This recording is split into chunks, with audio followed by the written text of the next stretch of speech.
Welcome into Franklin Frontline. Our segment today, we're talking with Doug Smith. Doug, nice to meet you. Nice to meet you, sir. Can you introduce yourself to the audience a little bit? Sure. My name's Doug Smith. I'm a family physician by training. I'm now the Chief Medical Officer at MaineHealth Franklin Hospital, sometimes referred to as a CMO, which really is the person that oversees the clinical care and especially the care that's provided by our provider groups. That's your title here. A little bit about yourself, what your background personally, or where are you from originally, Doug? Yeah, I grew up in Ohio, so I'm a Buckeye. Nice. My car is Buckeye license plates, if you folks see that. But yeah, after growing up there, I did college in upstate New York at Alfred University, and then came back to Ohio for med school at Ohio State. Then did my family medicine residency in York, Pennsylvania, in York Hospital. I practiced there for about 3 years before we moved to Maine in 2000. So while I'm not a native Mainer, I consider Maine my home. Kids were raised here. When I moved to Maine, we joined St. Mary's, and I practiced in Auburn for about 10 years. Yep. We lived in Poland at the time, and so then I actually practiced in Poland for another 10 years before becoming the Chief Medical Officer at St. Mary's for the past 5 years before I came to Franklin. Nice. Yeah. What's the biggest change for you in terms of being a practitioner to moving into that administrative role? Yeah, I think there's pieces that I miss, which is that direct patient connection, right? Most of us get into healthcare because that's what we want, right? We want to help people. Yeah. And I think for me, the opportunity was to really provide oversight and I think improve the care by lots of people, right? And sort of have an impact on how we deliver care, how we kind of set folks up to succeed in that setting versus just doing it individually. And coming here to Franklin, one of the challenges we saw for the hospital in the spring, we heard this term surge capacity. Yeah. Can you tell me a little bit more about what that means and how the hospital dealt with that situation? Yeah, I think surge, it's one of those terms that I think can mean a lot of different things to a lot of different people. When we use that term, it really means when we're seeing a number of patients beyond what sort of our typical numbers are and beyond what we're easily able to accommodate. So I think what we did see was a higher number of folks coming to the emergency department in particular. Folks probably know there's a construction project going on now which kind of further added to the challenge. While we're excited about the future of that project, it certainly was a little more difficult to accommodate that. So it really was figuring out ways of how do we continue to provide great care for everybody that shows up, but knowing that at times folks are going to wait a little longer, or as folks arrive, they may not have an ideal situation. We had folks in beds and hallways at times, and so how do we sort of manage that, but continue to provide what we want to do, which is excellent care. There's sort of two elements to that from what I'm hearing. There's the side of what you need to do in terms of the nuts and bolts of maybe staffing changes and things like that, and then also letting the public know so that when they come in, they're not alarmed or they understand the situation that's going on. Yeah, I think that's fair. I mean, we say operational or how you do things definitely needed to change. We always want to be as efficient as we can, getting folks in, getting the care they need, and then getting them back home, ideally. But we did have to adopt some different things. As you mentioned, staffing at times had to have extra staff here, more than we typically would. We also had to work on communication and teamwork and all the other things that help provide folks a great experience through their time here. So, for example, partly due to the construction, we were running just out of space. We didn't have enough beds at times for folks, and so had to, expand into a different area of the hospital that wasn't traditionally a patient care area. So we had to find ways of getting the equipment there and making sure, since it was physically disconnected a little bit, make sure that staff had good ways of caring for folks there. So that was an area that when we would get into a surge, when we would have more folks than anticipated, we were able to use that space as well. Were there any particular indicators or trends that you saw about what was driving the surge in the patients that were coming in? Yeah, it was really interesting. It was a number of things, right? I don't know if there was one thing that we could say was the thing. We certainly saw cases of influenza and other respiratory illnesses, but we had folks coming in with a stomach bug, and we had folks coming in with pneumonia, and we had folks that had surgical needs and injuries and so forth. It really was a multitude of factors that kind of all came at the same time. Folks may remember the movie The Perfect Storm. It was kind of what it was, right? It was just a large combination of things that all seemed to happen at the same time. Just general guidance, when is it appropriate for me to go to an emergency room as opposed to reach out to a PCP? And for people maybe that don't have a PCP, is it still appropriate to come to the emergency department? Yeah, it's a great question, Andre. I think to me, as a primary care physician, I think a lot of things can and should start with a PCP or a primary care provider. I think especially if symptoms are fairly mild, or if they've only been going on for a day or two, always a great resource to kind of even just call and ask questions. If you're feeling particularly poor, that's impacting your ability to go to work or your ability to sort of be with family and things. I think that's absolutely a time to reach out. I think the other group of folks that probably should, reach out sooner than later if you do have some underlying illnesses, right? So if you have some lung problems like asthma or emphysema or, diabetes, other conditions that can unfortunately lead to you getting sicker with things like the flu, definitely was the time that you should reach out just for some guidance. Yeah. And certainly, yes, the primary care setting is a great place to get a lot of those things addressed and treated.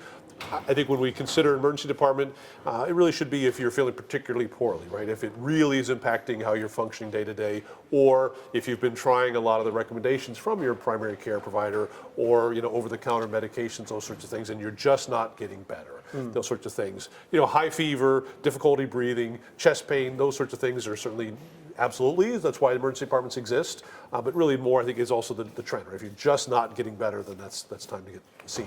Probably as a primary care physician background, prevention's a big thing to talk about. Absolutely. So what are the ways that I can sort of try to avoid, especially when there's a big influenza season, what are some things I can do for myself to try to keep myself healthy? Sure. I think some common sense, right? I mean, I know it's hard in the modern world, but eating right, making sure your nutrition's reasonable, sleeping well, and it's certainly at the onset of symptoms, it's a little different than where we were prior to the COVID pandemic, but I think also making sure you're keeping to yourself, right? I mean, these things are very contagious, and again, something we saw with this round of the flu was it was particularly contagious, so I think sort of isolating yourself when possible from, work if necessary, from friends and family, but I think also, again, getting your rest, getting your hydration, those sorts of things.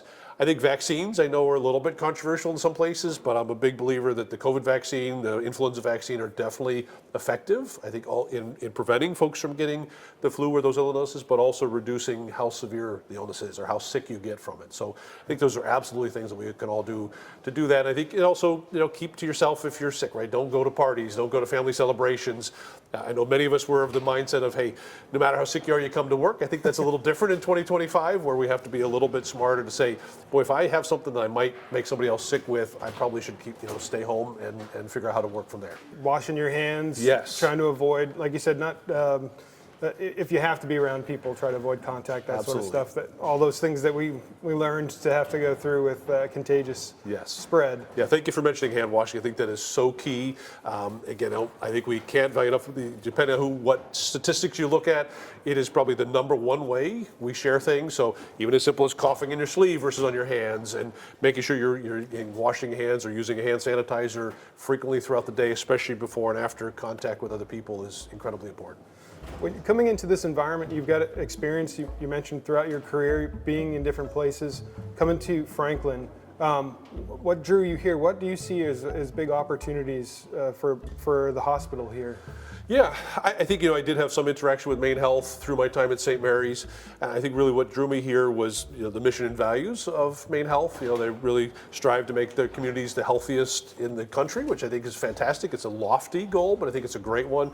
And to me, they're sort of words, but what is important is how folks live those values. And it's certainly something that, prior to really attracted me here, but certainly in my time here has definitely been what I've seen, that it really does drive how folks make decisions, how we sort of do day to day, how we interact not only with patients, but with each other. I think there's that there. And I think Franklin has some unique challenges, right? I mean, it's a wonderful area. Those of us that know it well, love it. I think it's a great place to be, live and work, but it's not for everybody. And so how do we get folks, both patients and staff, as well as providers, to want to be here, I think is one of the challenges. And then to me, really, quality and patient safety drive everything we do.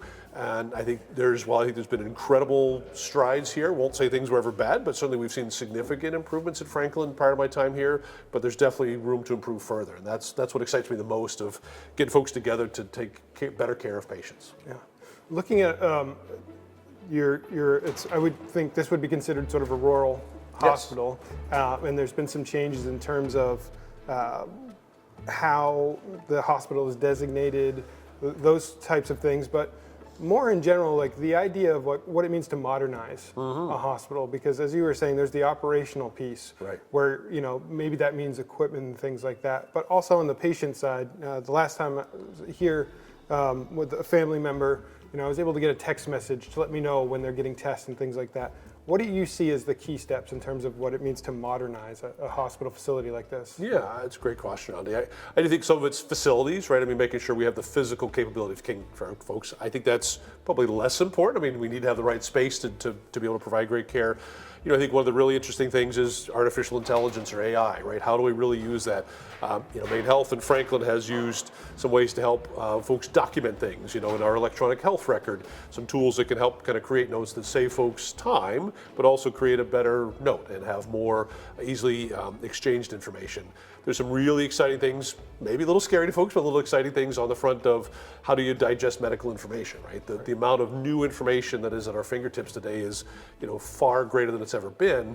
And how do we start to use artificial intelligence or other techniques to help our providers and our staff have the information they need when they need it, and not have to spend hours and hours and hours every day sort of reading to get that information. So I think those are some of the exciting things we can do it. And I see myself, and I know my other fellow leaders really see our roles as removing obstacles so that the rest of our care team can provide great care. So if there's some process that just slows everything down and makes it more difficult for folks to connect with patients and provide great care, it's my job to make sure that's either get it out of the way or fix it, right, and make it better so that we can do a better job. Yeah, I hadn't thought about that. You're like, you practice like medicine, you're working on an individual and thinking about what their systems are. The hospital is kind of like, and all of its systems are one big patient to try to diagnose what's happening. And and I think important how teams work together, right? I mean, you probably experience it, right? When you come in, it's not just one person you're interacting, right? Where there's the person that checks you in, there's the person that sort of does your initial evaluation, there's the next person does it. You may have to have some testing done, and you go to another department. And far more often when folks, you know, interact with us, they're interact with multiple departments. And if we don't have those teams working together, again, with that, the safety and the quality and the experience of that patient as a center, we're not doing a good job. And I think we do great, but room for improvement there as well. As you said, there's all this new technology and tools, but there's still attention to the fact that when I come here, human interaction, and you know, so I might have my chart that I can access, and I might be getting text, but there's still someone to guide me with what all that means. Is that sort of an important part for you as well, too? Absolutely. I mean, one of my cliches is, you know, medicine is a relationship business on some level, right? It really is the connection we have. And I remind folks, especially newer providers, that moment that you're interacting with somebody, that's maybe the most important moment in their day, their week, their month. And, you know, while it may be one of 20 or more interactions you have with patients on a given day, we have to remember that is a critical moment for those folks. And I think patients deserve our attention, our focus, and our really ability to sort of really put them in the center and figure out what's best for them in that moment. So I agree, it's individual, but then also sort of on a big scale, how do you support that? Nice. So if you're not here at the hospital, what does Doug like to do when you're winding down and you get away from this place? What do you or you and your family like to do when you're not here? Yeah, that's great. I think, Audrey, I have two children that are still home. They're in their early 20s, and so it's wonderful to have them there as they're kind of working through their life. So, you know, I think this is a busy job. So as much as I love it, it is nice to disconnect and do some things. We're fortunate to have a little place on the water, so certainly this time of year it's been some ice fishing and some skating and some different things. Obviously, summertime we can enjoy the water in a different way. My wife and I love to travel. You know, we've been to sort of a number of different places, been fortunate to get away and, you know, distant places, but, you know, Maine's a great place, right? There's so many places, you know, with an hour or two or three to get to, and even just to kind of get away for a quick day or a weekend is wonderful. So, Doug, is there anything else you want to share with the people in the community as we wrap this up? No, I think you touched on it. I mean, thankfully, with the surge we comment on has subsided to a large extent, but there'll be another one, right? And so we kind of prepare that. Certainly ask for patience as we kind of go through those things, but we love feedback as well, right? We'd love to hear what we're doing well, what we can improve on. I think there's no doubt that we all want to continue to do better at what we do here at what I think is a very special place. Nice. Doug, thank you for taking the time to talk with me, the community out there, and best of luck to you, and welcome to the community, and I hope to see you continue to do good things here. Thank you. I appreciate it. Thank you. Thank you.